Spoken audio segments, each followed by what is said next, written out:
start.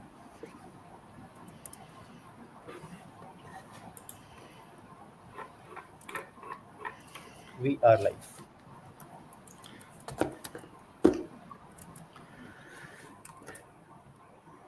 Ladies and gentlemen, a very good evening to one and all present here.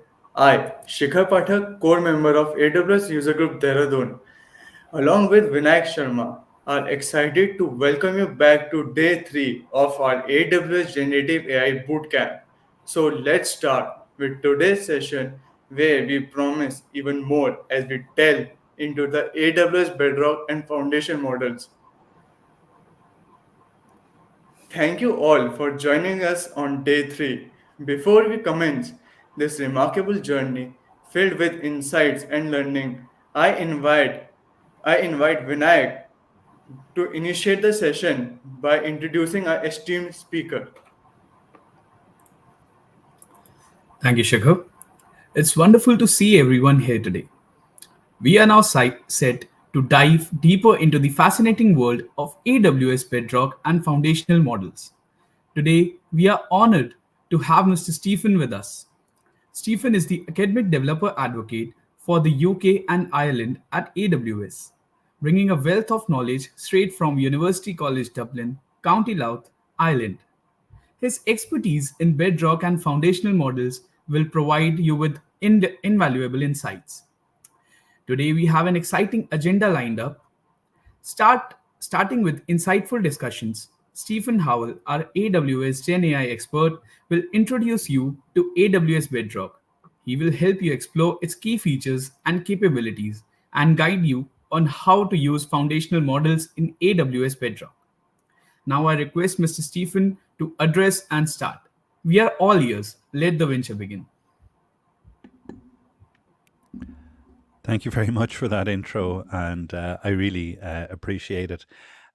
It's a fascinating boot camp and journey you're on. You're taking on a lot of learning in what is, a very hot and new topic, but it's also a topic where there's so much stuff out there. It can be very hard to get to the core focus of, well, how do I actually do it?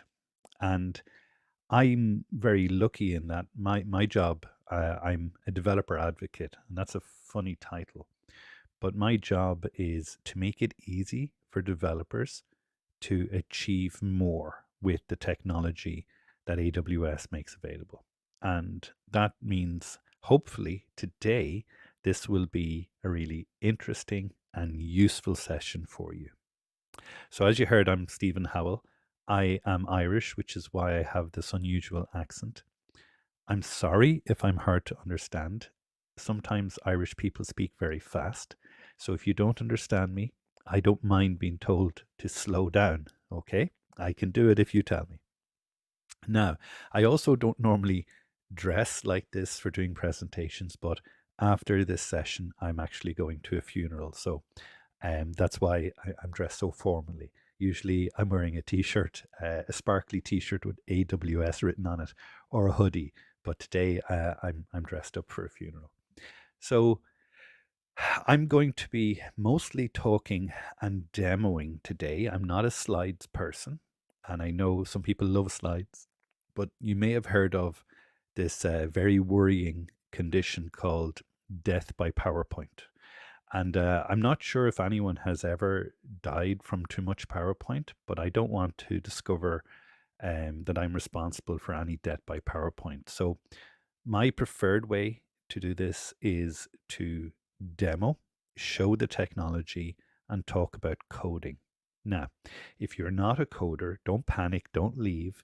There'll be plenty of demos that don't involve coding, but most of our work will be coding focused. Okay. Now, I just need to check before we jump in that I can see the comments. So I'm clicking over and I see, yes, I can see the comments. So the reason I'm checking this is I, as you can see, this is my job. I do this a lot, speaking online. Nearly every day I'm presenting online. I have my clouds lit up behind me. It's actually quite early here compared to you. We're 4.5 hours difference, so it's only just after noon today. But I have all my shutters down and all my blinds, as we call them, down, and all my windows closed because it's hay fever season. So if you see my eyes watering, I'm not crying because I have to talk to you. I love doing this, but I do have hay fever. So if I suddenly start sneezing or anything like that, that's why, and that's why all the windows are closed and all the blinds are closed. You might see behind me we have it's all lit up and all that, but there's also that's not a fake background. That's a real background. It's all Lego and books and old computers, but it shows the things I'm really interested in. And I see there's some cloud captains that are on. And if you don't know what AWS Cloud Clubs are, they're user groups for students. And I know some of you are in the user group here, and you may not realize that students have user groups too, especially for them, but we do. And if you're a student in a university with an AWS Cloud Club, I encourage you to make friends with the captain and get involved there as well as in the user group that you're already in, because there's lots of cloud clubs in India, lots and lots of them. And I think most people on this call are from India. So do check if there's any. And I'm very excited to say that I'm hoping to visit some of those cloud clubs in September. I hope. So if you are in a university with one, do make contact there as well. Okay. Now, in terms of what I'm going to be doing today, there is a prerequisite that you are either a coder or you don't mind watching someone else doing some code. Now, if you're not a coder, that's okay, but you will get more out of this if you are a coder. Now, you might say, well, there's different types of coders. So yes, I'm an old coder. You can tell with my white beard. I'm 48, so I started coding when I was 5. On the computers you see behind me, there's an Apple SE behind me, sold in 1980, Commodore VIC-20s, and Ataris. So yes, I'm an old coder, but luckily I get to teach young coders all the time.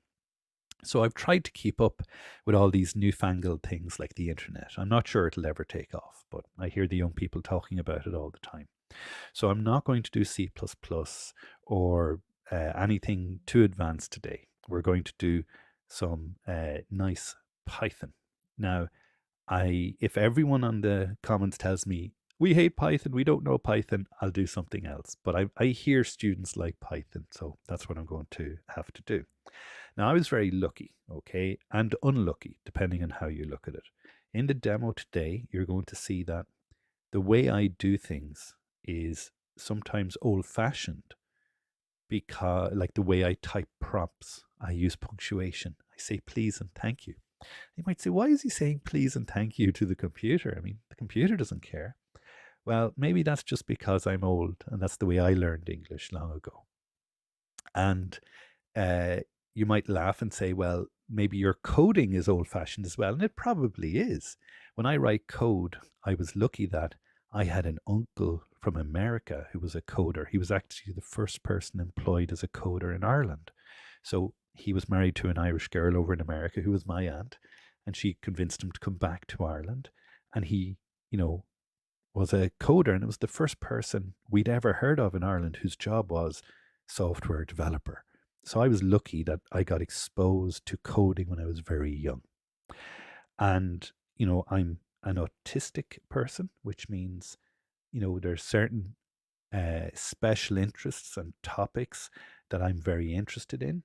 And computing and computers and coding, my first language was Commodore VIC-20 Basic, Beginner's All Symbolic Instruction Code, Basic, was something that I've always loved and always been drawn to. And that's lasted me and stood to me even to this day. So when I think and talk about coding, sometimes I'm old fashioned. And you can say, Stephen, there's a cooler new way to do it. And I'll be delighted to hear it. So I want you to see me not as the sage on the stage telling you everything. No, I'm not a sage on the stage. I am on the stage, but I'm not a sage. Instead, I want you to think of me as going on a learning journey with you. okay, I know a lot about coding. I did a degree in computer science. But remember, my degree was so long ago, it might as well not exist. It's like ancient archaeology now. It's a historical artifact. Yes, I did it, but it was a long time ago. So, in fact, I started university in 1994, okay, when I was 18. So, I mean, it's a long time ago now. So, you can't really, say, oh, well, you must be an expert because you learned it long ago. I mean, some of the stuff is still relevant, like the maths. I bet you guys, do you guys call it math or maths? We call it maths. I know the Americans call it math, but we put an S at the end. But you know what I'm talking about. I bet you do a lot of mathematics, and we do in Ireland as well. It's a really important subject. And that probably is still the only thing on my course that's relevant because we were doing C++ when we started university, and then Java, and languages that are ancient now that you've never heard of, like COBOL, mad things like that. And you might say, well, there's no value in that now. And you're right in one way. The syntax and the popular languages have changed. But in another way, the fundamentals are still strong. So we're going to apply those fundamentals today to how we learn generative AI coding. Now, you've been learning about generative AIs. I'm not going to go into how they work because you've already had 2 sessions and you don't need to hear me say it again. But what I'm really fascinated about when it comes to generative AI and large language models, it's not that I can send a prompt to them and get a response back. That's really cool. And I know some people, some students are using it to do their homework. And I just want to say is you can do that, but it is cheating. And if you cheat with your homework, the only person you're really cheating is yourself. Because when you graduate and you get a job, you won't actually be able to do the things that you're hired to do the job. So don't rely on the LLMs to do your homework for you, okay? But what I'm really interested in is not, okay, I can send a prompt, get a response back. We're going to do that today. It's going to be a lot of fun. But more importantly, thinking into the future, if I'm making an app, I'm not going to put a box with a prompt in my app. I'm going to need to say, how would a large language model or generative AI help my user, my customer, use my app more effectively? And that's something that only you can answer. I mean, I can't answer that for you because I don't know what, you know, apps you're going to work on in the future. They mightn't even have been invented yet. And if you came to me and said, can a generative AI help my app, which is for agriculture? I'm making an app and farmers are going to buy it and it's going to help them do agriculture better. Well, the answer is probably yeah, but I don't know enough about your use case to answer that. And that is something that's often forgotten about. We're all excited about generative AI, and it is cool and it is worth learning about. I think it's going to be very important in nearly every job. But we still need the human expert, which is you, okay, to say, I may not be an expert in generative AI, but I am an expert in agriculture or finance or whatever the field you end up working in. And I understand, because I'm an expert in that field, how I will integrate AI. I mean, you can't just throw the term generative AI at it and hope it magically does something. You have to have a goal for how I'm going to integrate it. Now, that brings me to what I'm going to be demoing first, which is Amazon Bedrock as a platform for developing my generative AI applications. So, what is Bedrock and why should you care? So, in AWS, we have a I think what 250 different services, just so many. And Bedrock could be lost nearly in there as just another service, but it is special. And let me explain. So Amazon Bedrock is a single way, a single API, a single service to use all of the different foundational models that it supports in your applications. And you can, excuse me, and you need to decide which is the most cost effective and user effective model to use. There's a range of models, and you can see a range of prices and capabilities, and you can decide which one you're going to use. And that's our first task today, to learn about the different models available. And once we've gone through that and looked at the capabilities of each one, then we're going to move to, well, how do we code with this? Now, again, I'm going to say if you're not a coder, this I think will still be valuable, particularly the first section. The later sections, when I'm doing code, I'm going to do it in Visual Studio Code. You can use any IDE you like, it really doesn't matter. I like Visual Studio Code, but that's just me. I like other IDEs too. I'm going to use Python. Python's not my favorite language, though I do like it. It's just students love it, so I tend to use it for students. I know you may not be a student, and please feel free to say which languages you like. I also code in, I don't know, about 30 other languages, so you tell me the one you like. If I don't know that language, I'll say I don't know that well enough to advise you. But luckily, Bedrock works with everything that can call an API, so it's pretty cool. Now, I'm going to share my screen next and make sure we're set up properly. But before I do that, I see Shruti says Java. Believe it or not, I was a university student when Java came out, okay? And I'll tell you a little side story here. Java came out when I was in third year of university, and I decided, fourth year of university, and I decided to try it just because it was a new language. And I was the only student in my year who used it as their final year project, which was a risky thing to do. But my very first job in IBM, I was doing C++, but our user interface was written in Java. It wasn't very pretty. And I always, found it amazing how far Java has come as a multi-platform language, but I've never gotten it to work multi-platform. I've always targeted one particular platform. But it is a amazing language and very verbose. C and C++, I'm not set up to do that today, Neha, but nearly everything I'm doing is easily translated over. But I'm really pleased to see how many people are saying Java and C++.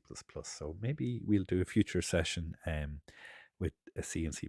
Oh, and someone has said Go. I haven't learned Go yet, but it's on my list. I want to try Go at some point.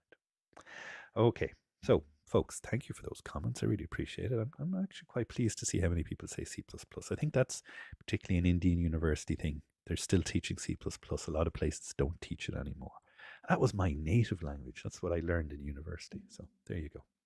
Okay, so let's take a sup of coffee. Are we all ready? Hopefully, it's 5 o'clock. You folks are probably tired and want to go to bed, but hopefully you'll stay with me for a little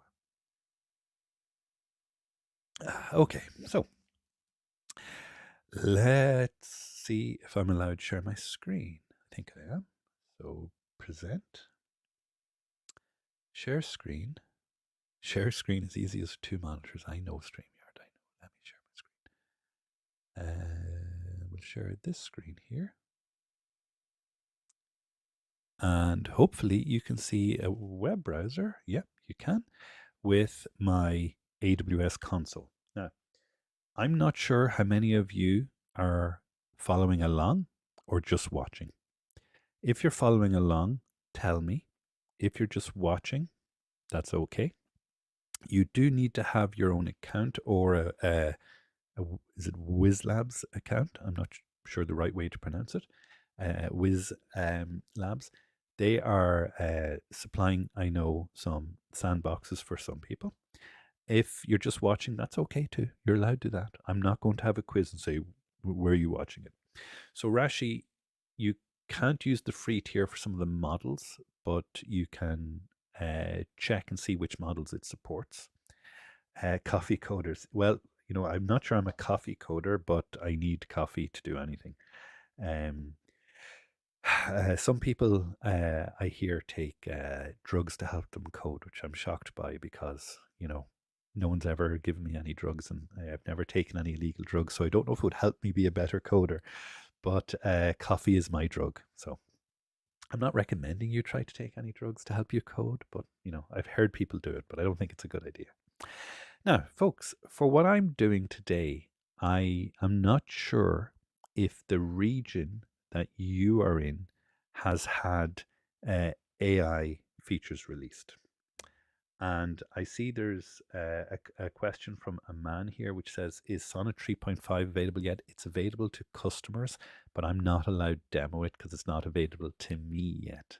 But it is available if you're an AWS customer. But I'm an AWS employee, so I don't have it yet because our customers get it first and then me. So it only came out on the Tuesday. So today's Friday. I don't have it yet, but yes, it's up there.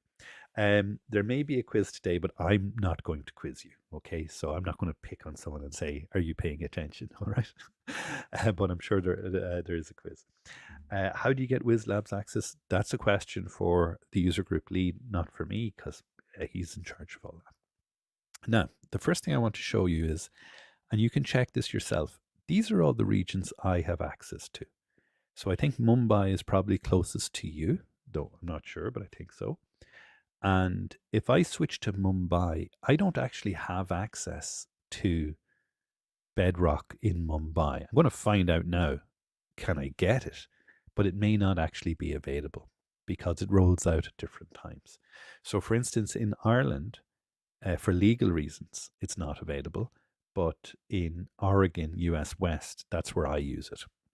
So I'm going to check if Mumbai works, but it is possible that Bedrock's not available in Mumbai.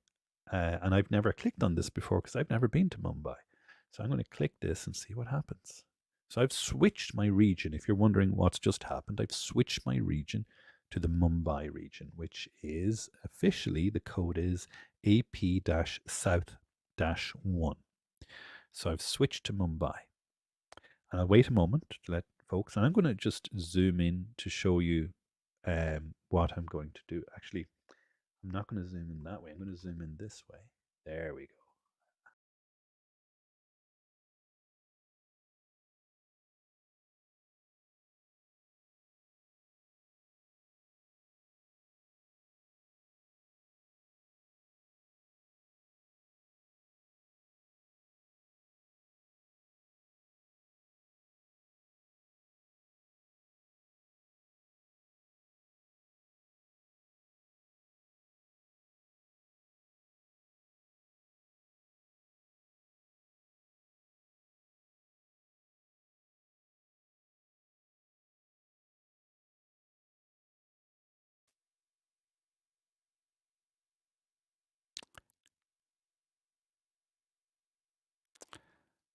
I feel like I got kicked out. Can anyone hear or see me? I don't know. I must have been kicked for saying the wrong thing. I'm sorry. Please don't kick me out again. Okay. I'm still here. I just don't know why the web browser shut down. This web browser stayed open though, so hopefully it's not StreamYard was cross at me for something. Okay. Anyway, so let's check. So I've switched to Mumbai, and if I zoom in here, you can see it says Mumbai. And if you have an account and you're in Mumbai, let's check this together. It may not work because it may not have rolled out to Mumbai yet. So up in the search bar, Alt S, type in Bedrock. Okay. And you'll see there's a few different things, but you're looking for the services, Amazon Bedrock. Give people a second to do that. Bedrock is all one word. Yes, and I know people say, is this Minecraft Bedrock? No, it's a different type of bedrock. It just means a good foundation. All right. And is the screen stopped sharing? I'll share again. That's a pity. Oregon is the one you want if you're selecting in America. But we'll try that after we try. Okay. We haven't gone anywhere. We're still waiting. So it looks like it's sharing to me, but if it's not sharing to you, let me know.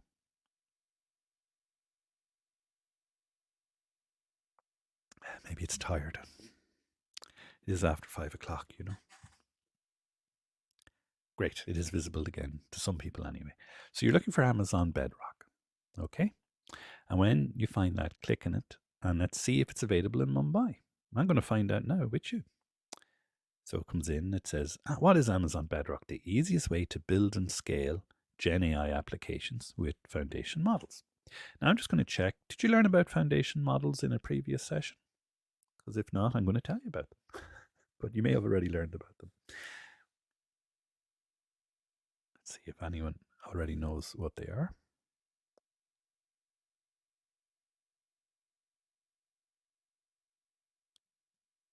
Screen is blurred. I wonder, is that just because I have a 43-inch monitor? I don't know how to control the quality of my screen sharing. My video camera is in 720p. I don't see any settings to do with the video. It is a bit blurred, you're right. But if I zoom in that much, does it help? It is a bit blurred. Yeah, I can see that it's blurred when I look at my other monitor. It's just about readable. It is a bit blurry. Sorry about that. If you're watching this on a phone, folks, it's going to be very hard. So let me tell you about foundational models. So, there are a lot of different companies providing models, and these models are foundational. In other words, they are a basis for you to build your own models or use directly if you wish. And they've been trained, pre-trained, which costs a lot of money, like a lot of money, with a huge amount of data. Now, you hear sometimes, oh, we trained this one with 7 billion tokens, and then 13 billion tokens, and 70 billion tokens, and crazy number tokens. And all that means is the scale and the breadth and the depth of the data that went into them. And the incredible amount of training data means that the model with the most data, which is trained in, with the greatest input, should have the best outputs.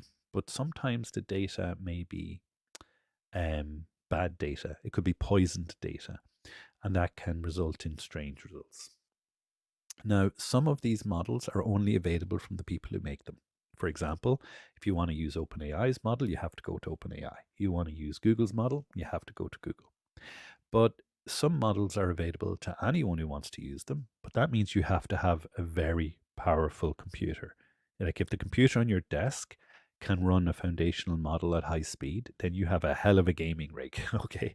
I mean, it'd be amazing to play games on that. But most people can't afford computers like that. So they offload that work to the cloud. And Amazon Bedrock is making all of these foundational models that can be made available to you if the license allows them to be. So you're not going to see a model in here that the people who created don't want to see in here. It only hosts labs where they've made it available. And what we do is we give a single unified way for you to access it, and then we charge you for that so that you're only paying for what you use. All right. So that's what the foundational model is. Now let's see if we can actually do anything by clicking Get Started. So hopefully you can see that, click Get Started. And folks, if you're looking for Wiz Labs and credits and things, you need to check with our host, because I can only support students. I can't support anyone else. Now, it should come up with a welcome to Amazon Bedrock. And the most important thing is to manage model access. And by the way, folks, what I'm showing here today, the good news is I do have a free tutorial I'm going to share at the end, which will cover these steps again if you're not here. So don't worry if you miss a step, okay? Just stay with me. So click Manage Model Access, and you're going to see that there's only 13 models available in Mumbai. Now that's all we need, okay? But these are quite big and expensive models. And I'm going to show you another place where there are cheaper models. But they're still available. So I'd like you to try the following.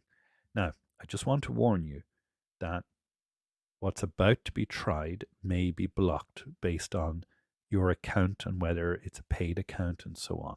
It's all right if it's blocked. You won't know till you find out. But if you scroll down to Anthropic, where it says Claude Tree Sonnet, okay? Now, I'm being very specific. It's the word sonnet, not haiku. A sonnet is a type of poem. A haiku is a type of Japanese poem. But you want the sonnet, okay? So I'm going to wait here a moment till everyone has found sonnet, and you'll see that it's available to request. Now, up at the very top, you might be tempted by this button to enable all models, but I'm going to enable specific models. Okay? So I click Enable Specific Models.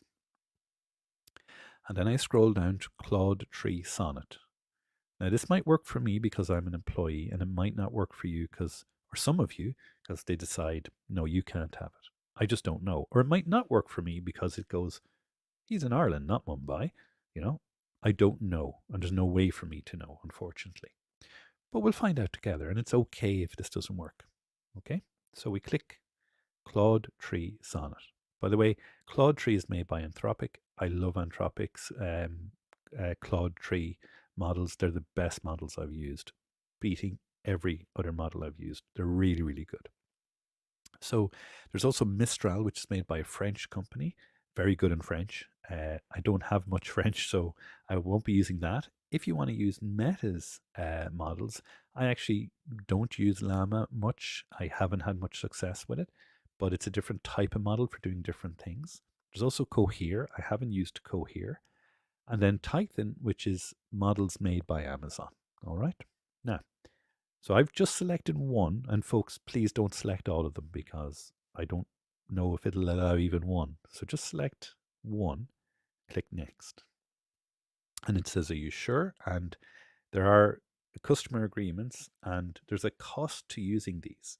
So, you know, if your credit card is in the account, don't necessarily do this if you have to pay for it. Okay, just be aware of who's paying.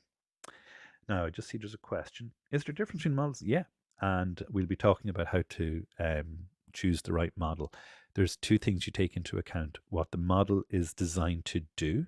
So, for instance, Claude is a multimodal model. Claude 3 is a multimodal model. Try saying that fast. And it can do more things than, say, Llama, which is not a multimodal model. But Llama is cheaper. So you have to decide, do I need those features? We'll talk a little bit more in a moment, AK, about how we make those choices. Now, I hear LangChain has been mentioned, and I actually don't like LangChain. I did, but the more I use it, the more I realize it's not really good for the type of things I do, and that it came out before a lot of the tools that I'm using now, and it doesn't work well with them. So I've actually moved away from LangChain myself.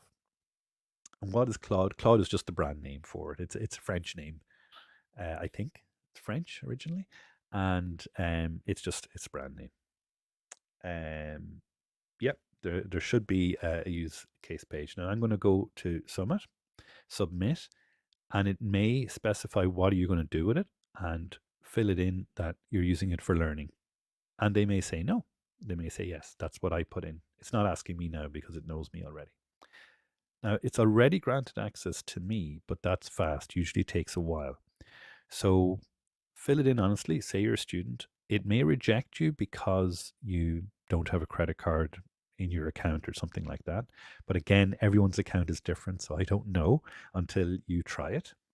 So let's try that. Only select Sonnet, click Next, fill in the form if it asks you to, and see if it approves. Now, it may not, so let's see. And for those of you who are using WizLabs, we did ask if we could check if the IAM permissions allow you to access Bedrock, but I'm not sure if they do. But that's why I'm asking you to check now. As if not, I have to show you a different way.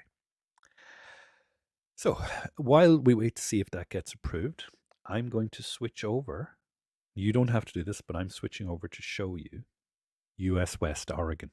So you're going to see a different view now. All right. And in this different view, I'm going to go down to model access. You can see, and oh, it's very blurry. Let me zoom in for you folks, unless your eyes are very good, that there's 29 models in the US compared to how many in Mumbai. So there's a lot more models. And I have access to nearly all of them. I don't have access to Opus yet, but I do have access to all the others. And there's a lot more. Now, when will those ones be coming to India and Mumbai? I don't know. But, at some point they will. And I have no idea when, but at some point they will. Now, you might say, well, there's a lot of these, and what do they do? Well, I want you to look over to the third column where it says modality. And this is how we can use a model. Some of the models say text, embedding, image, text and vision, text, embedding, and image. So that gives us a hint as into how we choose the right model. Now, I'm going to give you an example of choosing between two image models first. Now, I see there's, yes, use case is learning Bedrock is fine. They may reject. Ashwin, just put in you're doing a LLM bootcamp, I think is what you're doing, and you can say you're learning Bedrock. And if they say no, they say no. It's their prerogative, but submit it with honest information and see what happens. Now, there's a question: what's the difference between Claude and Claude 3? And the original Claude, which was actually Claude 2.1, but you can see on my screen it's just Claude and Claude Instant. They're fast, but they're text only. Claude 3 is trained on much bigger corpus and also does vision. I'm going to demonstrate that in a second. So you can actually feed it an image and say, what is this? Now, to do all this, I'm going to need to use my playground. And playground here, kind of a silly name for it, but it lets me test out all these different models. And we've chat, text, and image. So I'm selecting image as my starting point just to show you that I have a choice of two different images generators. I select model. I have one from Amazon and one from Stability AI. So I'm going to start with I might start with the Amazon one. Okay. And it then shows me my choices.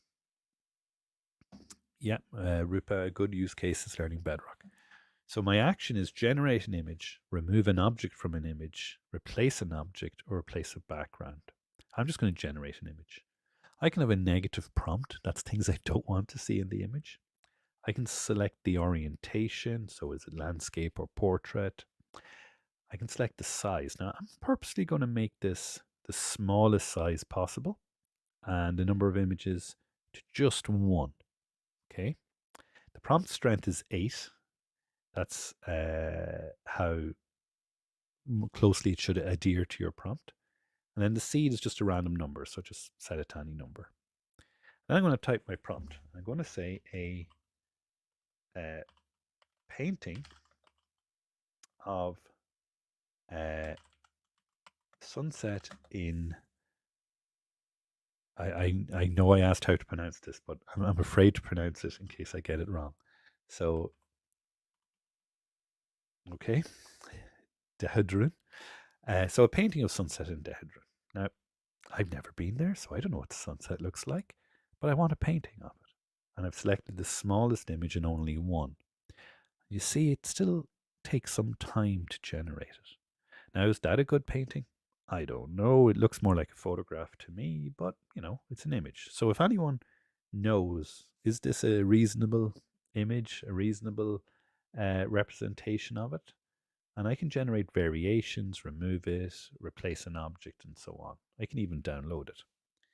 Now I'm going to keep my prompt and switch it to Stability AI. And I have a few different things here. I can again make it a small image. I can change the prompt step and how many generations to do. And again, I'll select a random number and I can run it again. This time I'm using a different foundation model. Okay.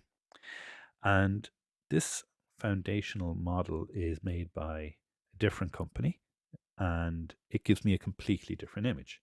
Now, how accurate is either image? Well, I don't know because I'm the human in the loop in this case. And this human has never been there to know which is the best one. So I can't make a good call. But I've got some friends who are online now who can tell me which one they think is better. Now, if I then told you, well, we can say that the stability diffusion model, let's just say, it works twice as good as the Titan model, but it costs 5 times more. You might say, it's not worth that much to me. Or you might say, that's actually fine. It's not a big deal. I want the better model, even if it costs more. So it comes down to a conversation about cost and capabilities. But let's look at text next. So I'm going to select text and select my model. Now, I have a lot more models than you do. So wait until your request in progress is approved or not. Some of you will be approved, some of you it may not be.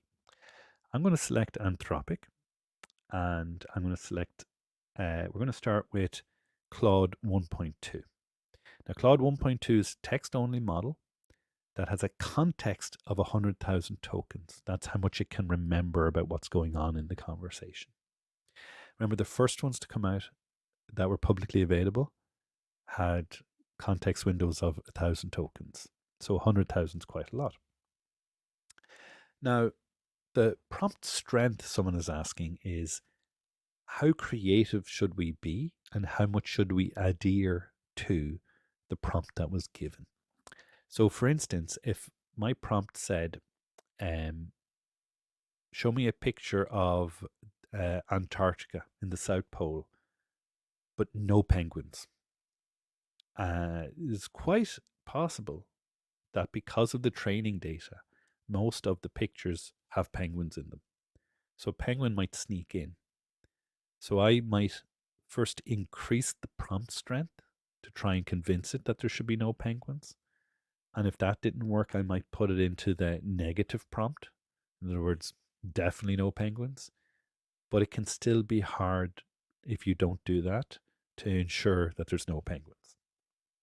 Now, we're getting to temperature, top P and top K. So we have here, it says randomness and diversity, but I actually like to say randomness and creativity. So our temperature, okay, which we can change to any value we want, but right now it's up at 1. Our top K and our top P all influence things that, and actually we're only using top K and temperature when we're coding today. So what top K and top P do is they influence how much you look at the pool of tokens to work from. So the way a large language model fundamentally works is statistically predicting the most likely next word from its corpus in its response to you from your prompt. Now, if we put K very low, that means it will strictly follow the most likely text that most closely matches its input. In other words, it'll generate nearly verbatim whatever it has that matches what it thinks you want. Most people don't want verbatim regurgitation of the input data. So they will put the top K higher. And that means it has a wider pool of data to work from. Temperature operates the same way, but for us, we would see temperature as creativity. So very low temperature, very direct, straightforward answers. But if you're writing a poem, you want more creativity, then put your temperature up high. I think temperature at medium is fine. And if you click on the info, you can see that there is ways to configure whether you get repetition or whether you can have, creative ideas coming out or whether you have very strict, say coding style answers. The other thing I'm going to do is increase our maximum length. And I'm just going to check, has anyone gotten approval yet? Yes. So generative AI apps that are using LLMs, you can train your own LLM, but it's expensive. So most people use an LLM model, a foundational model that's been released by someone else. What you can do is build a RAG on top of the model, which is retrieval augmented generation, which means that your data is used first because it trains on that data, maybe a set of books you've written or company documents, and then it goes to the foundational model if it can't find the answer. So, excuse me, I have to cough.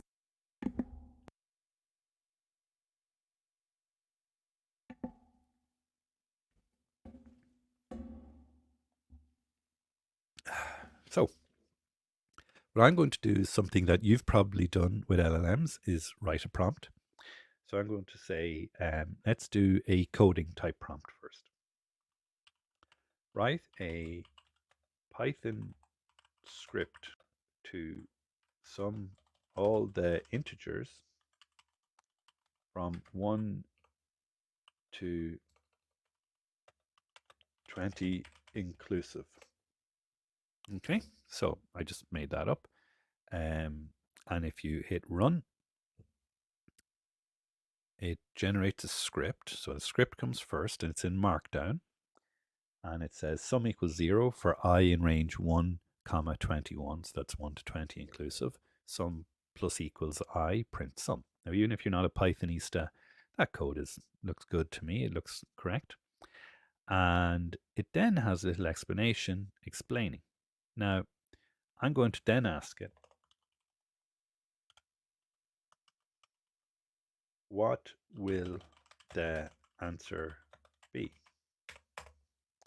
Okay, so it still has the context of our conversation here. And it says it'll be 210 and this is why. Now 210 is correct. If my mental arithmetic is correct, but I could prove it by taking this code and running it. It won't run it for me, but it will tell me what it thinks will happen. And that's using Claude Instant. So if I change Claude Instant to Claude 3 Sonnet and apply, okay, and I remove all this and I have the same original script and I say run. It's now given me similar code, but it's not exactly the same. So the response here now has comments in it. It's changed it from sum to total sum. The fundamentals of the code is the same, except when it prints it out, it's a bit more descriptive. And then it gives us a detailed breakdown and it includes the answer. I don't have to prompt it for the answer. So you can see it's a much richer output. Now I'm going to change my temperature down to 0 and my top K down to 0. Okay. I'm only changing those two.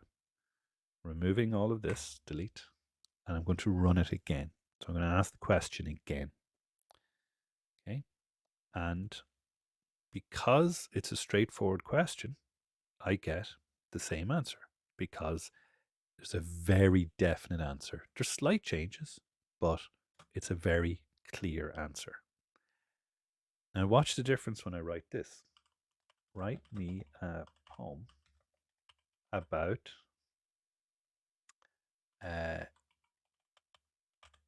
walking from London to Paris. Now, you can't walk from London to Paris easily because there's a little channel in the way of water, which you'd have to swim across. Or you could walk on the channel tunnel underneath, but I think the trains would probably be upset with you. So we have our temperature down to 0 and our top K down to 0, and we hit run. So I get a poem, The Journey's Call. Okay, that looks like a nice poem. It's got 4 lines. Looks like it rhymes. I'm not going to read it out to you. This is not poetry with Stephen. I'm going to change our top K and our temperature now and say, I'll scroll down to the bottom here and I can ask a follow-up question. write me a poem about walking from Paris to London. So the other way around. And now I get a completely different poem, but it's longer and it's a lot more emotion in it. Now, again, creativity can mean different things. Here, it just meant it's a bit more emotional. I don't usually ask emotional questions. Yeah, Dover to Calais. I'm not sure. I'd try walking it, and I definitely don't think you'd get where you want to go if you follow their directions. But anyway, so whether or not you want creativity or not is very important. If you're writing a prompt for an LLM to help a user plan their holiday, yeah, creativity is great fun. If you're writing an app that helps a user configure their server in their data center, it's not about creativity, it's about the correct steps to follow. So consider when and where you would use each model. The last thing I want to show you about these models before we start doing some more coding is I can use Anthropic's multimodal models. So Claude isn't multimodal, but Claude 3 is. So I'm going to use Claude 3 Sonnet. And what I'm going to do is you can see the temperature and top P and top K are at their defaults. And I'm going to choose a file to upload. And I think this file is too big. There is a limit. So this file is fine. So I live on a farm, and this is an image. I'm going to show you an image that we sent on the farm that I live on. It's just a little farm. And this is a picture that we sent for New Year's. So this is our little New Year's card. Oh, I'm on the wrong window. No, I'm on the right window. There we go. Okay. So this was AI generated, but Happy New Year from all of us on the farm. So this is Roscoe, and he's an old dog. And he's not in here with me right now, but he usually is. This is Bear. Bear is a very, wicked rooster. And this is Chi Chi, who is a very grumpy cat. All right. Now, I think they're. I would like to know about this image, so I can upload this image, and again, I'm giving it the file, but I'm also writing a prompt, which is, can you describe this image for me, please? I know it's silly that I'm writing please, but I can't help it. So I'm sending it. So I'm sending the prompt and the image. So that's multimodal, 2 modes of engagement. Now, so it says the image appears to be a New Year's greeting card featuring, I'm trying to zoom in so you folks can see it, but it is hard to zoom in on this browser.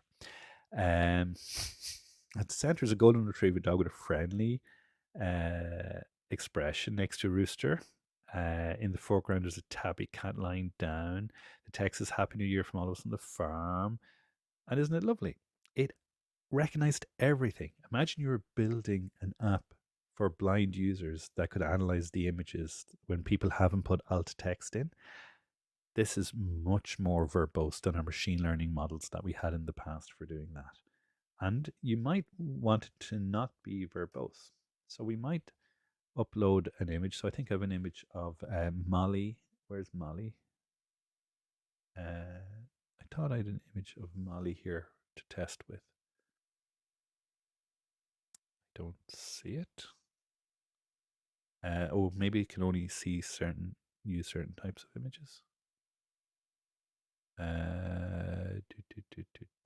I cannot see it. So I'll upload this picture instead. Okay. Oh, too big. Sorry. Let me find a smaller image. Don't know why I'm missing it. Present.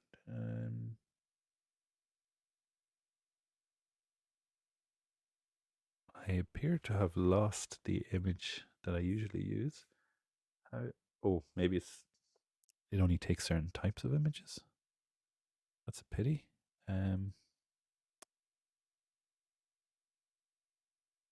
Okay, we'll use one of these. So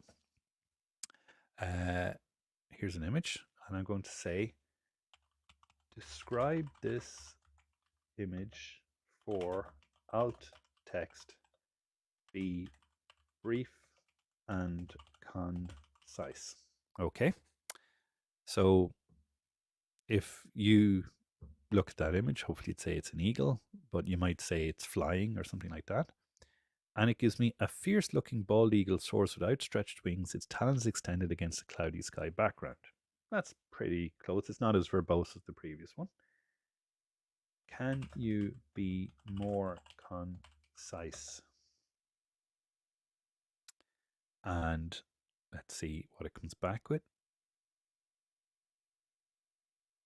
A bald eagle in flight with wings and talons spread. More concise. I feel like Kylo Ren. More. So let's see how concise we can make it. A soaring bald eagle. I don't think, apart from eagle, it doesn't get much smaller than that. Now, you can see the way I was engaging with that model. Each prompt got me a closer answer to what I wanted. And I could have manipulated temperature and top K to get that, but we're going to do that in code next as well. Okay. Now, I'm just going to briefly pause there and say, has anyone gotten approval in Mumbai for their model? I'm going to switch back to Mumbai. I do have approval, but I want to know if anyone else has approval before we do the next bit. So can you just check and refresh the page to see if you go down to model access, those of you who are following along, and you scroll down to Anthropic, do you have Claude 3 Sonnet? Has it been approved? Because if it hasn't, I'll still do the demo, but I would like to know if anyone has been approved. Someone has approved from US East 1. I usually use US East 2, but you can try US East 1. That's fine. If you have your own account, that's probably easier. I would say US West 2, sorry, not East 2. US West 2 is the best one to use. And by the way, folks, it doesn't have to be in Mumbai. It won't be any faster. I mean, I'm using US West 2 and it's instant, and I'm as far away from it as you are. So you're probably closer than me. So you can try that. Oh, we have a few people who've been approved. So I'm going to proceed with the code. If you weren't approved, don't worry. It's okay. It just means that, you know, you need to either try US West 2, Oregon, or maybe North Virginia, US East 1. It's the same steps. You go into model access, switch on Claude 3 Sonnet. If it works for you, great. If it doesn't work for you, you know, then follow along as well. Okay. Someone's gone for Titan image. Okay. Don't switch on all of them, folks. Okay. I would recommend US West 2. That's the one I use for everything. So probably the one you should use. I did try Mumbai, but it may not work for all of you. All right. And remember, every image you're generating, Jyotish, costs. So don't go crazy generating images if it's your money. make sure you know what you're doing. Now,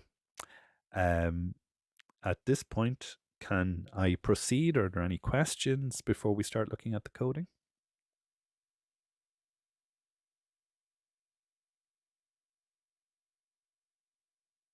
I don't see any questions. And I hope it's interesting so far. I know it goes a bit fast sometimes, but just to recap what we've done, we've gone into the console. We've switched on model access for one model. Some people were approved, some people were not. It's only this model I'm using today, but you might be approved in, say, if we switch over to US West 2, you might be approved for Claude 3 there, but not in Mumbai. You know, every region has a different set of approvals. And you can see that I'm actually approved for all of them that I can be in this region, but there's other regions as well. All right. And if this was in production, if you were doing this in a company, you would only be enabled in the regions where your customers were using the app that was closest to them, because that would be the fastest. Okay, so one last thing to show you. You can see over here on the left, there's a foundation models link, and they're grouped by family right now, but I'm going to group them by modality, which is the way they can be used. So is it an embedded model? Is it a image model? Is it a text model? And you have the most options for text, but um, if you're doing it in English, um, then I think most people will use the multimodal models if they need to upload images and text. If you're just doing text, then these models are cheaper, but Claude 3, I think, is the best, even though it's not the cheapest. Okay. And I think that is everything I want to tell you about that. And now I want to do some coding. Okay. Now, I'm going to show you a couple of different things with the coding, but I think Python is what most people want. But let me check because I have a nice example I'd like to show you, which is HTML and JavaScript. Now, if that makes people sob with terror, I won't show it. But be interested to know, would people be interested in seeing HTML and JavaScript example before I go into anything else? So let me know in the comments if that's okay. Otherwise, I'll go directly to Python. But I have two interesting demos I'd like to show you, and they do similar things. So I haven't seen anyone sobbing about JavaScript, though I know it's not everyone's favorite, but I'll do the JavaScript one first because it's a really nice example. And my boss actually wrote the original app, and I added the bedrock. Now, Divya is a very good question. What languages are supported? Well, that's the beautiful thing about AWS. The thing I love the most is nearly every language you can imagine is supported as long as you can call an API with it. Maybe not Basic, because I don't think you can call APIs with Basic, but every other language is supported. Which ones have their own SDK? Well, that's a really good question. I'm going to show you because you're going to like to see this. AWS SDK is all I searched for. AWS SDK. You see there's a developer tools link. I love this link because when you go in here, I am very happy to say that you have C++, Go, Java, JavaScript, Kotlin, .NET, Node.js, PHP, Python, Ruby, Rust, Swift, SAP ABAP. I don't even know that one. And that's a nice thing to be able to say to all my lovely students and developers that I meet. You're all builders building with different tools, and we try to support everything. Okay. And we don't have, like, you might say, oh, with .NET's made by Microsoft, do you support it? Sure, we support it. Go's made by Google. That's no problem. SAP make ABAP. I don't know how to pronounce it. That's cool. It all works. It all works really nicely. And if you're an old developer like me, I think I've coded in definitely 90% of these languages. I haven't done Go, haven't done Kotlin, and I haven't done SAP, whatever it is, but everything else I've done at some point. And I'm still learning Rust, but I can learn it on this if I want. Okay. And SDK does stand for Software Development Kit. That is correct. Which one is Alexa built on? I'm not in the Alexa division. It's a whole other division to AWS. And I have one friend in it, and I haven't asked her, but I will. But if I had to guess, I would say probably C++ or Java, but I don't know. I'm not in the Alexa division, and I've never actually coded for Alexa. So I don't know.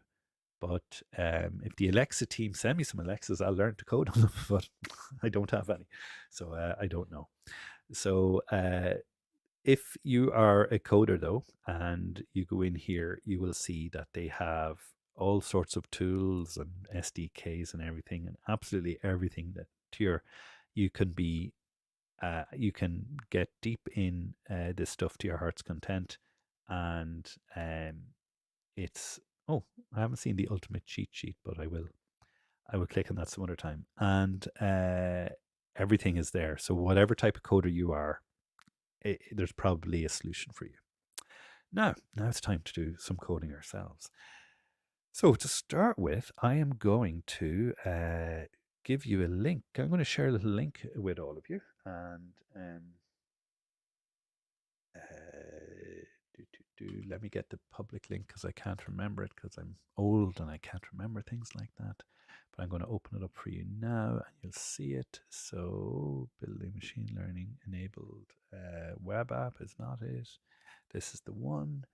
So I'm just talking to myself now, don't worry. And here we go. So I have a little link for all of you.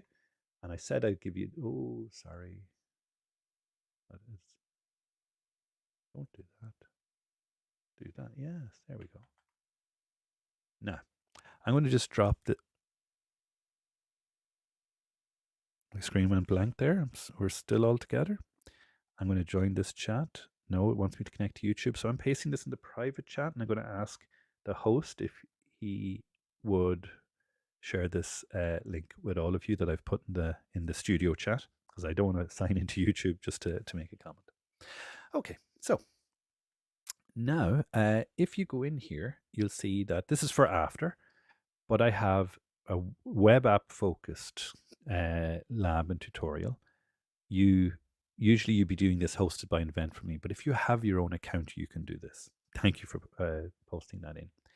And what it does is it makes a little, it gives you an app ready to go, and you know, it's all supplied to you. And I'm not seeing the app. Why am I not seeing the app? There's a picture we included. That's not what I'm looking for.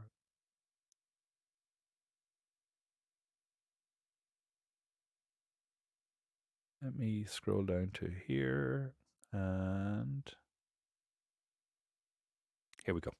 So you should see an animation.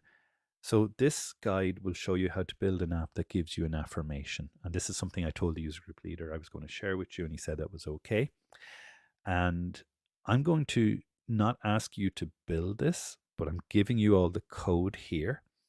And if your model is working, then like if you've gotten approval for your model, you're good to go on this.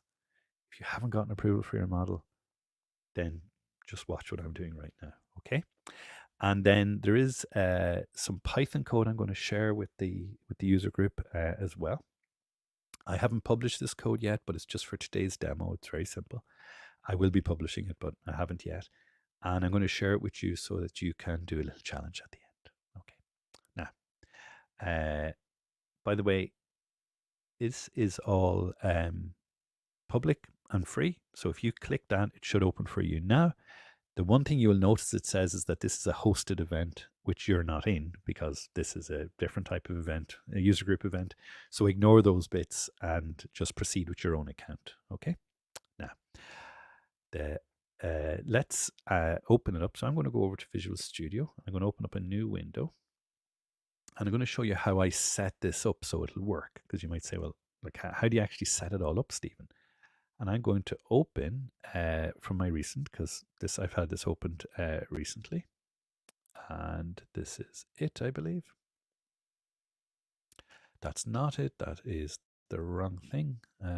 This is what happens when you've far too many projects, folks. Open folder.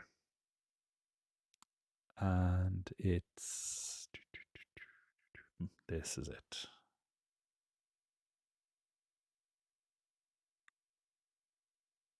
Okay, very good. And I'm going to, now we have to do the zoom in job, don't we? So let's try zooming in like this. Now again, you have all this code. I'm not showing you any top secret code that you can't see anywhere else, okay? This is all code that's in that link I just gave you. I'm just going to talk about it for a bit. So this is HTML. If you hate HTML, that's okay. Please don't hate HTML. But all it does is have a title, my affirmations, a section, text, with an ID, affirmation. So that's going to show the affirmation. And a button to get another one. And then all the code is in main.js. So we don't actually have to look at this ever again. That's it. Okay. If we look in main.js, we will see that it starts with an array of just 4 animations. You've got this. You are amazing. You can achieve anything, and you are awesome.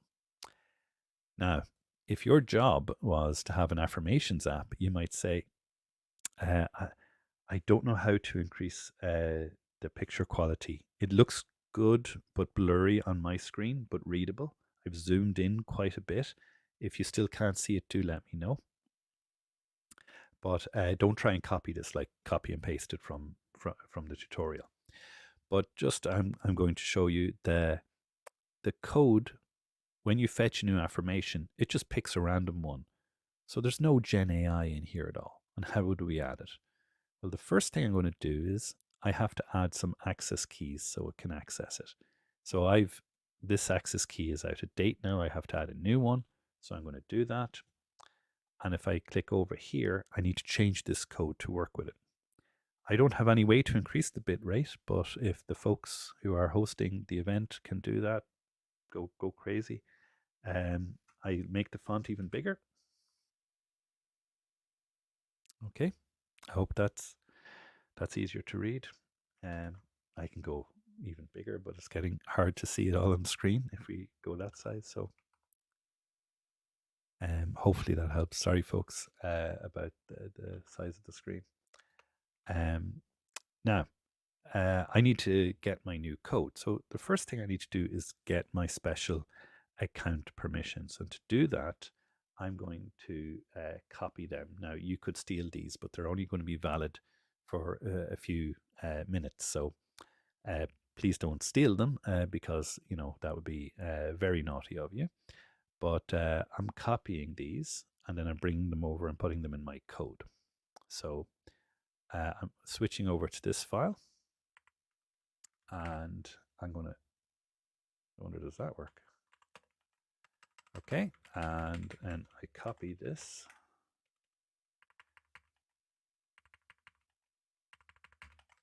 Now, the one thing I'm not setting is the country code because I always have to use US West too. And if I go over to that tutorial I just shared with you, there is code here on this line here. And if I scroll down to that code, grab it, I hit the copy button here. So it's the same code I have that you have, all right? There's no secret, oh, Stephen, a secret code he's not sharing. No, you've just seen me copy it from the tutorial page that I shared with you. I go over here and, oh, before we do that, we better run our existing code. Let's see if this hunk of junk works. Your npm install. Did Stephen break his code? It's possible. He often does. npm run dev. Okay. So this will open up in a web browser and then I will show you. Okay, so let's open it. You are awesome. Now, by the way, when my boss brought me this app and said, Stephen, I've got this app, it's called My Affirmations, and I want you to make it work with large language models so that we can get infinite affirmations, I wasn't sure what an affirmation was.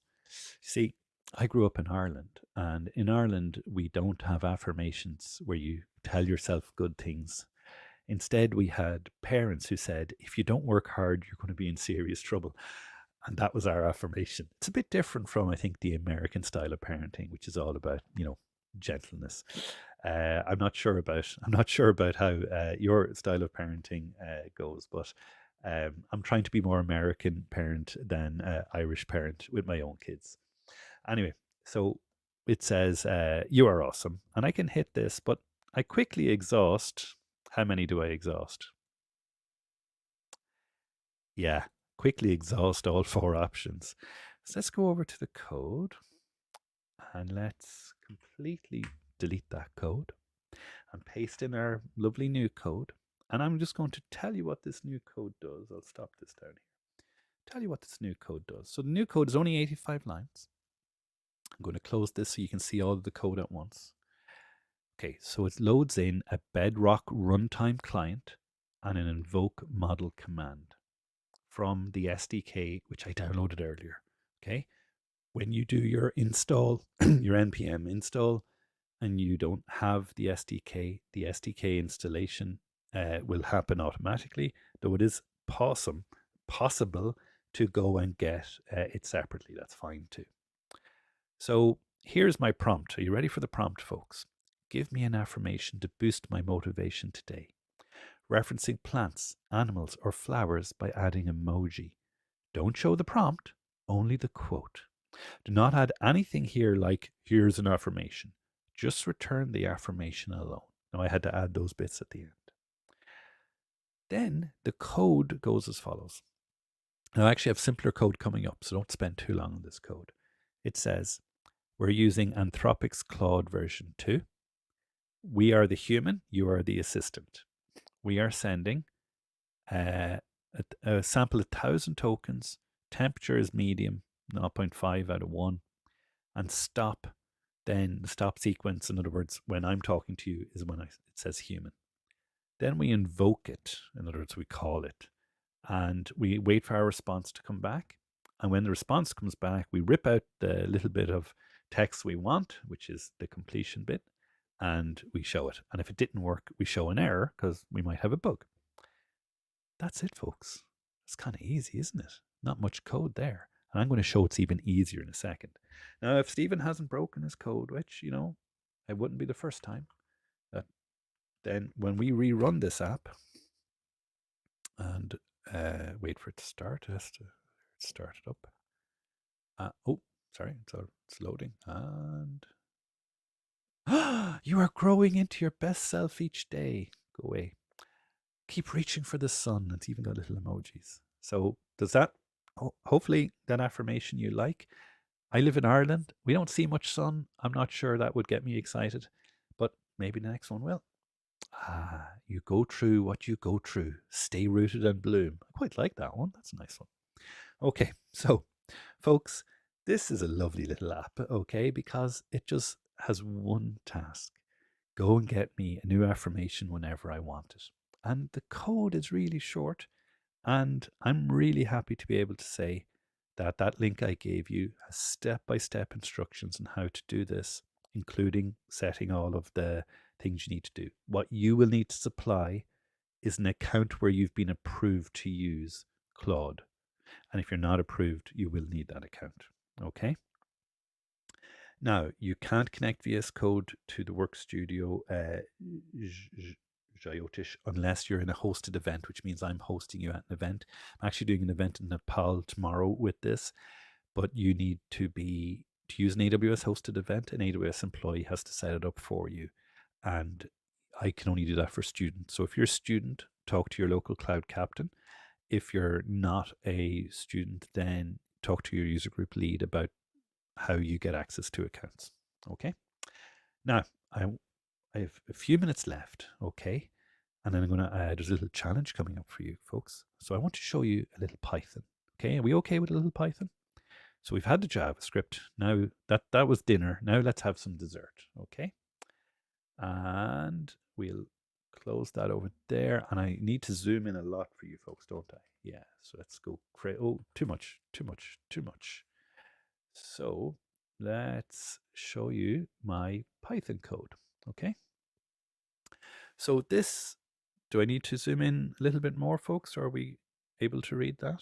I'll zoom in one more. How about that? Oh, sorry. I did not zoom in one more. How about that? Is that easy to read?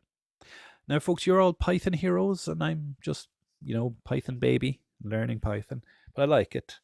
And I want to show you some code here, okay? And so I'm using Colorama for the nice colors.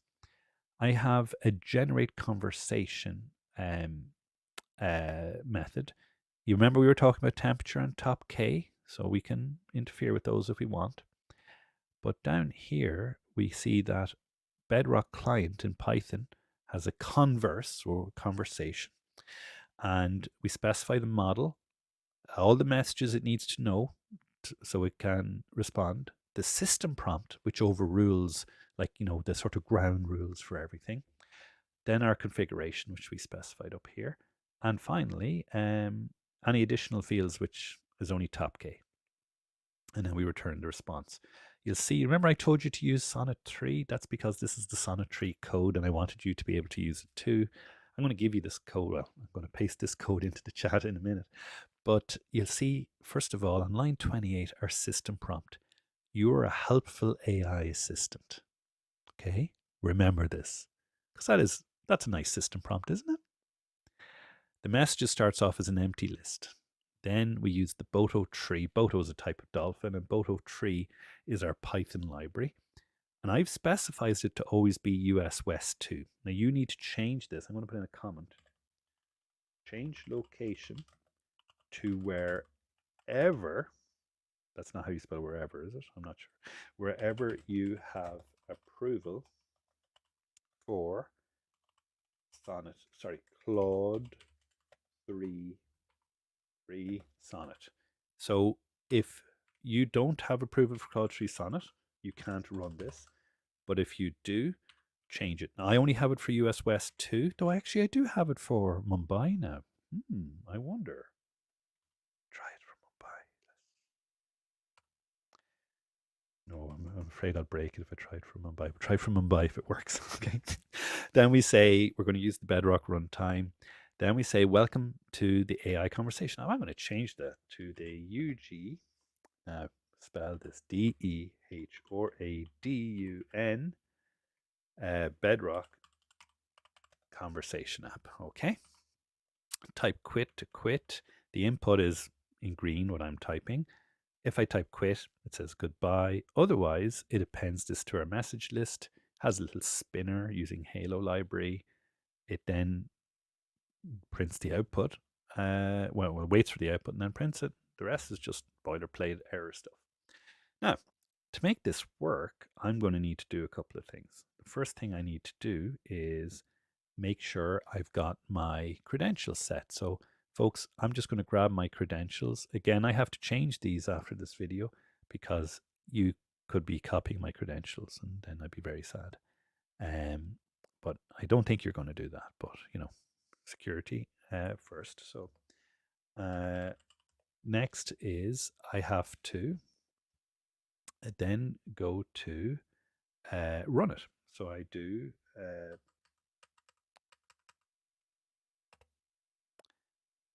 and it says, welcome to the UG Dehradun Bedrock Conversation app. Type quit to exit you. So I'm going to say, remember, it's a helpful AI app. Okay. And just put up my screen again. There we go. So hopefully that's visible. Do I need to zoom in a bit more? But hopefully it's readable. It is a bit blurry. I'm sorry about that, folks. That's quite zoomed in.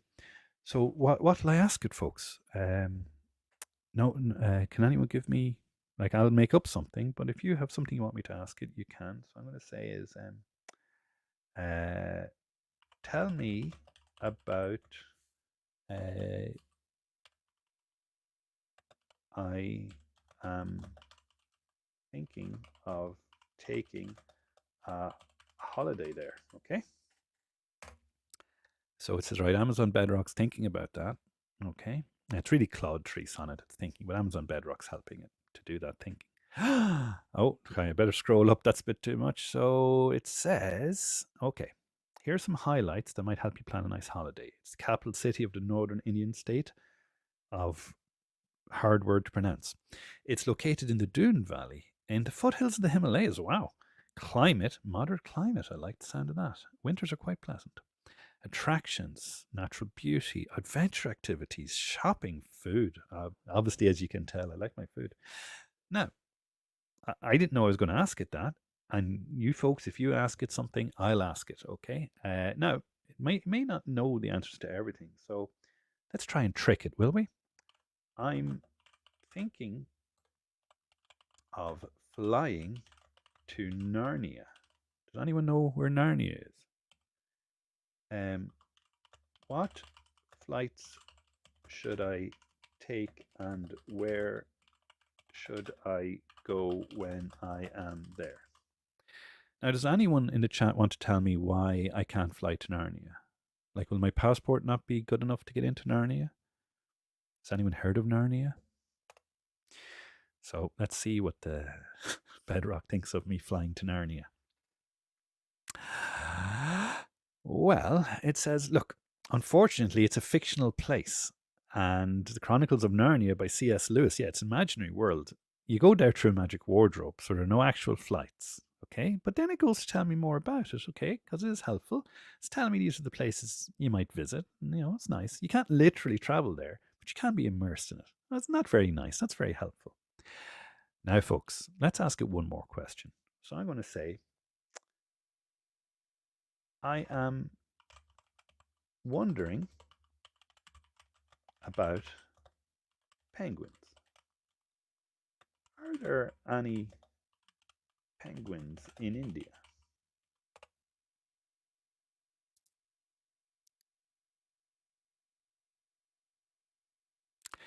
So it says, no, there are no penguin species that are naturally found in India or anywhere else on the Indian subcontinent.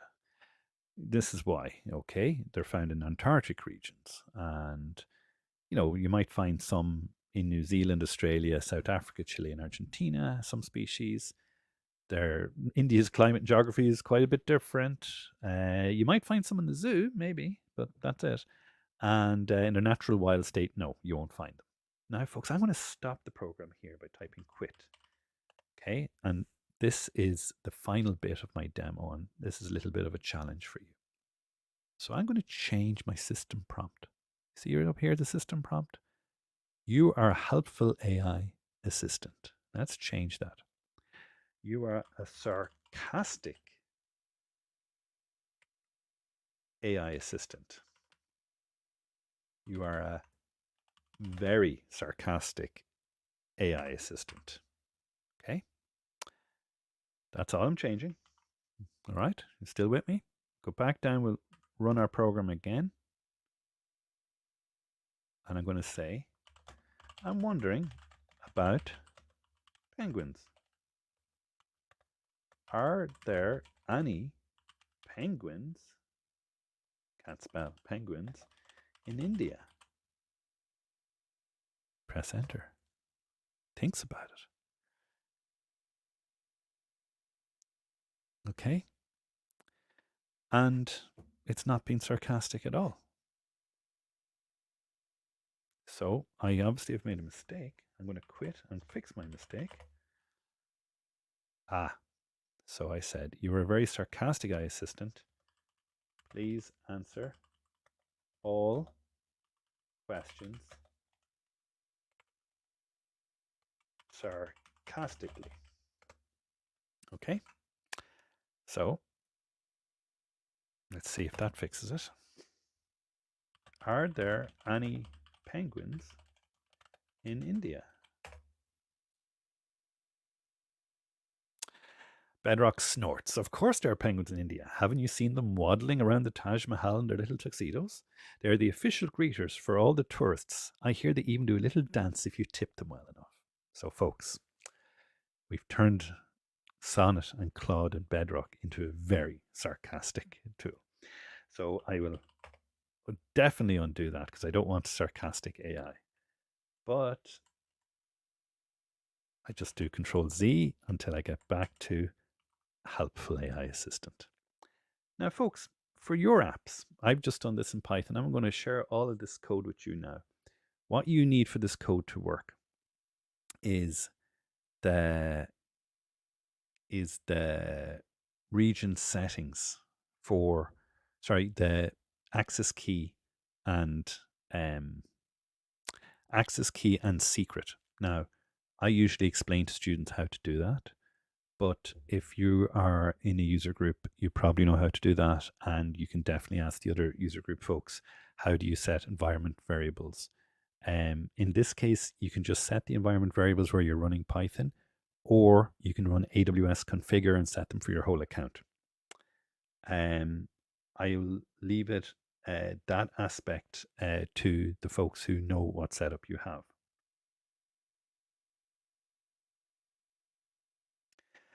Anish, you'll need to tell me, are you trying to do that from Bedrock's playground, or are you trying to do it from code? Because we haven't really covered the image generation. It's an advanced topic, but you need to supply the number 1 there to say you want 1 image.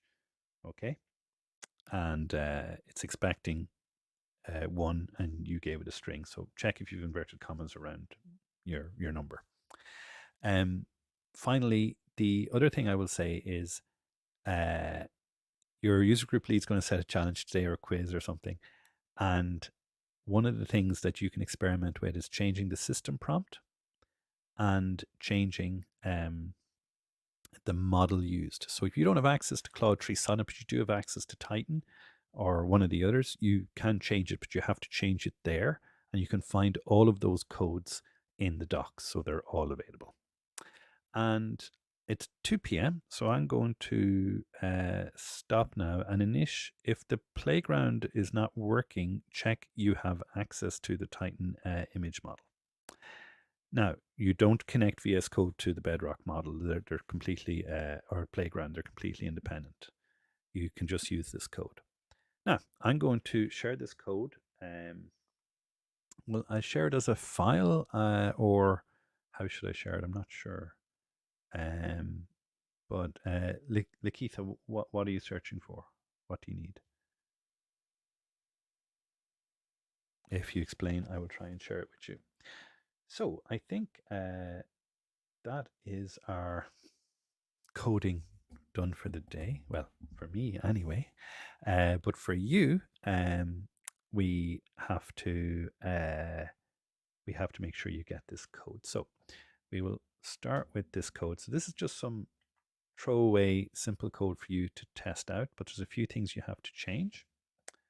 And I will show you that we don't have a tutorial on this yet, but that is coming. But I'm giving you a sneak peek at it. Okay.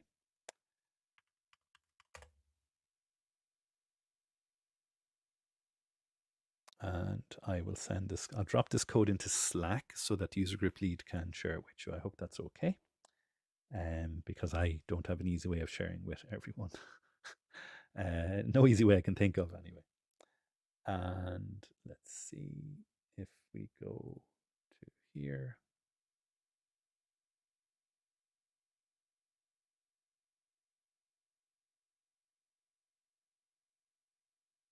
And yeah.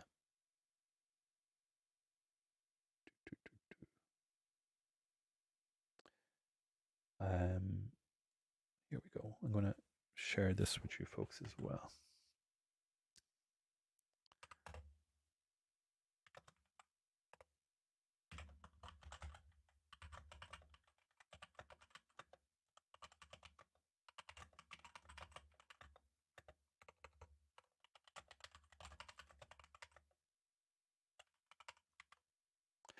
Okay, now, if I go over to Slack, to my user group leader Slack, I can upload a file here, I think. This is me trying to navigate. So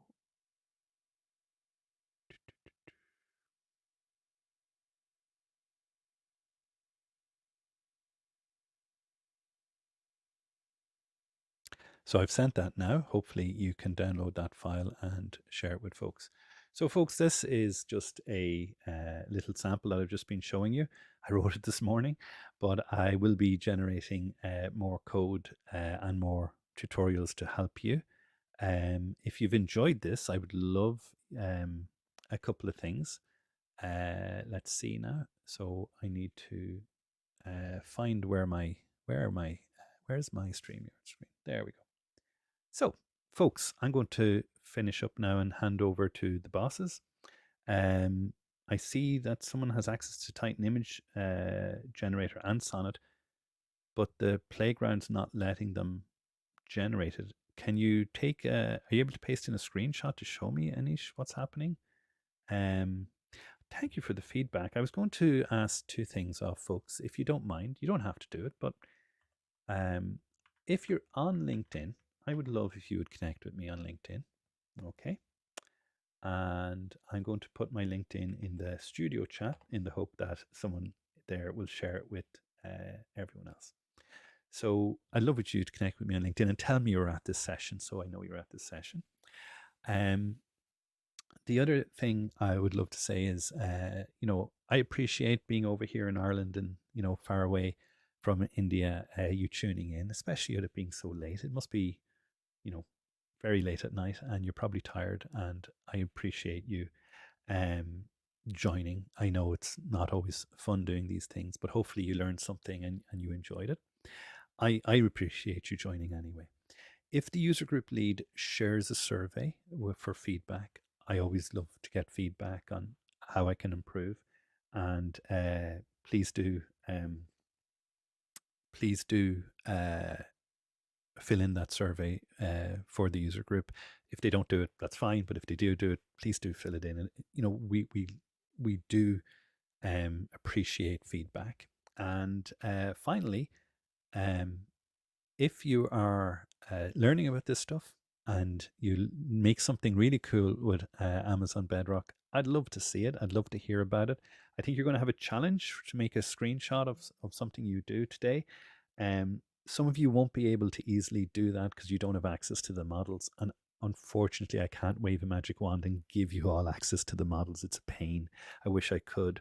But those of you who do have access to them, see what you can experiment with. And those of you who don't, if you go to Anthropic's website, you can access Claude for free. You just can't integrate it into your APIs. So that is a challenge.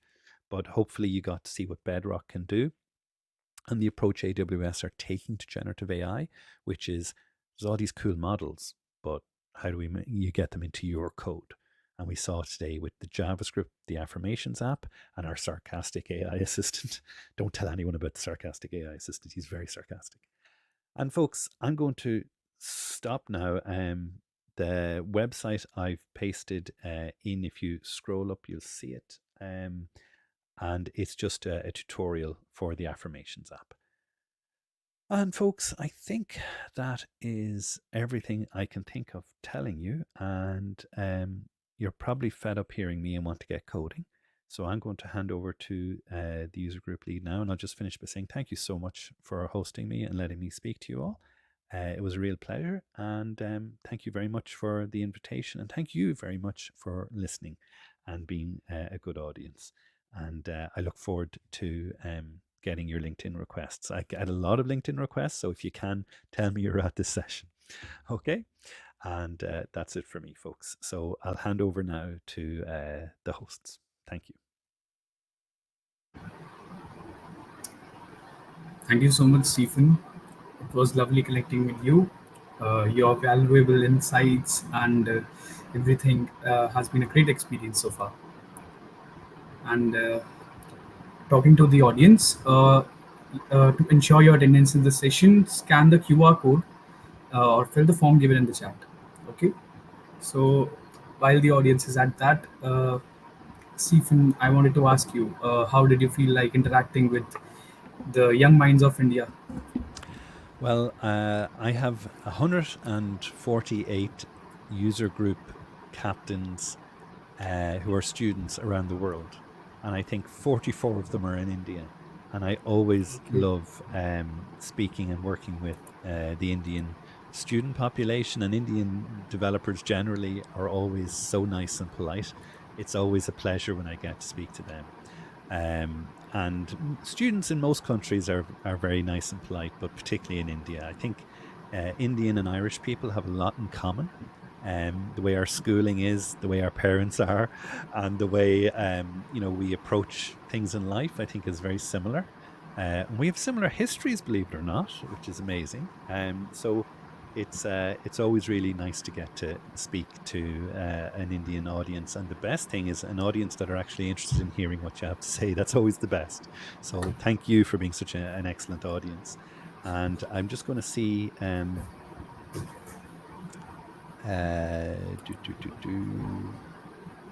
Anish, you could do that, but remember, they could run up a big bill for you. So, I can't recommend that. Just in case you end up with a big bill, I can't pay that bill for you if that happens. So, folks, if you are an educator yourself, I know some people might be teachers or tutors or trainers. I'm always happy to hear from you as well. You don't have to be a student. And if you're in the user group, or if you're not in the user group but you're attending the bootcamp, join the user group. It's a brilliant thing to do because it's not only a way to socialize and meet other like-minded people. Networking like that is often even more valuable than anything you learn in one session. So I always recommend joining a user group. It could end up being a whole new career for you. And see, some people can't scan the link. The link looks good to me, so I'm going to see if I can scan it.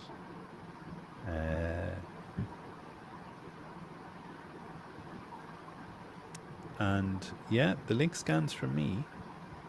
So Okay, I'm not going to fill it in, but it scans for me. So hopefully that works. And folks, I genuinely look forward to hearing what you build with these things. Okay. Sure, Stephen. It was really a lovely lecture. We got to know many things from you. I myself got to know really new things, and it was quite interesting. And the sarcastic one was my favorite part. Sarcastic bot, yeah. Maybe don't put that in the app store. We'll all be in trouble. Sure, we'll take care of that. Yes, you could have asked it to be ironic or something. As long as you don't ask it to be rude, I don't think it would like to be a rude bot. Anyway, folks, No, we I won't have like. to jump. I'm going to leave it up to you now, what challenges and so on, and quizzes and all the other Yeah, things you do. But thank you so much for hosting me.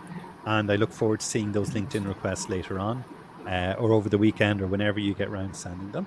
And take care of yourselves. And thank you for being a lovely audience. thank you so much, Stephen. Thank you for that.